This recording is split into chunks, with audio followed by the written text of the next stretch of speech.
അറബി എഴുതാൻ അറിയാത്തവർക്കും വിശുദ്ധ ഖുർആൻ പൂർണ്ണമായി എഴുതി പഠിക്കാം. തെറ്റ് സംഭവിച്ചാൽ അത് മായ്ച്ച് വീണ്ടും എഴുതാം. വിശുദ്ധ ഗ്രന്ഥത്തിന്റെ പേജുകളിൽ തന്നെ അതിന് സൗകര്യമൊരുക്കുകയാണ് ഒരു മലയാളി യുവതി. കണ്ണൂർ സ്വദേശി തഷ്രീഫ താൻ വികസിപ്പിച്ച പ്രത്യേകതരം മുസ്ഹഫുമായാണ് നാട്ടിൽ നിന്ന് ഷാർജ പുസ്തകോത്സവത്തിൽ എത്തിയത്. ജീവിതത്തിൽ ഒരിക്കലെങ്കിലും ഖുർആൻ പൂർണ്ണമായി എഴുതാൻ ആഗ്രഹിക്കുന്നവർക്ക്, എഴുതി പഠിക്കാൻ ആഗ്രഹിക്കുന്നവർക്ക് ഒരു പ്രത്യേക മുസ്ഹഫുമായി എത്തിയിരിക്കുകയാണ് കണ്ണൂരിൽ നിന്നും ഒരു മലയാളി ഷാർജ പുസ്തകോത്സവത്തിൽ.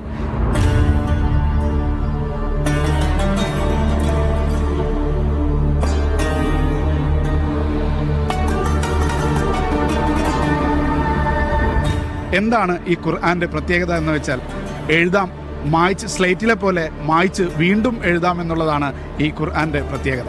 എൻ്റെ പേര് തഷ്രീഫ. ഞാൻ കണ്ണൂർ ജില്ലയിൽ നിന്ന് വളപട്ടണത്തിൽ നിന്ന് വരുന്നു. ഇത് ഖുർആൻ റൈത ഖുർആനാണ് പേര്.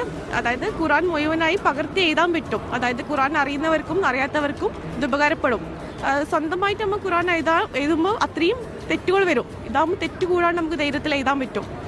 ഇത് പഠിക്കുന്ന സ്റ്റുഡൻസിന് പിന്നെ മെമ്മറൈസ് ചെയ്യാൻ കുറച്ചും കൂടി എളുപ്പമാവും. പിന്നെ ടീച്ചേഴ്സ് എല്ലാ ഏജിലുള്ളവർക്കും ഇത് ഉപയോഗിക്കാം. അതായത് അത്രയും സിമ്പിളായിട്ടാണ് നമ്മൾ ഇത് ക്രിയേറ്റ് ചെയ്തിട്ടുള്ളത്.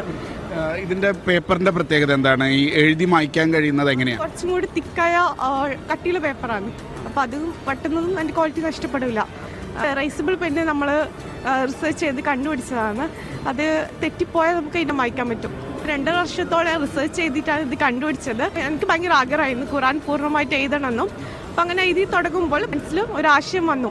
അതായത് ഇപ്പോൾ ഞാൻ എഴുതുമ്പോൾ എനിക്ക് മാത്രമേ എൻ്റെ ബെനിഫിറ്റ് കിട്ടുള്ളൂ, വേറെ ഒരാൾക്ക് എഴുതാനോ ഒന്നും കഴിയില്ല. അപ്പോൾ അങ്ങനെ ഒരു ചിന്തയിലാണ് ഇത് കണ്ടുപിടിച്ചത്. ഞാൻ ഇത് പ്രിന്റ് ചെയ്യുന്നതും പ്രൊഡ്യൂസ് ചെയ്യുന്നതൊക്കെ എവിടെയാണ്? ഇത് ഡൽഹിയിൽ നിന്ന്. അപ്പം കേരളത്തിൽ നിന്നല്ല, കേരളത്തിൽ സെല്ലിംഗ് ഉണ്ട്. ഇപ്പോൾ വേൾഡ് വൈഡ് പോകുന്നുണ്ട്, ആൾക്കാർ സമീപിക്കുന്നുണ്ട്. പൂർണ്ണമായും ഇന്ത്യയിലാണ് ഈ മുസ്ഹഫ് നിർമ്മിച്ചിരിക്കുന്നത് എന്നതാണ് മറ്റൊരു പ്രത്യേകത. യാസിർ അറഫാത്തിനൊപ്പം ഷിനോ ഷംസുദ്ദീൻ, മീഡിയ 1 ഷാർജ.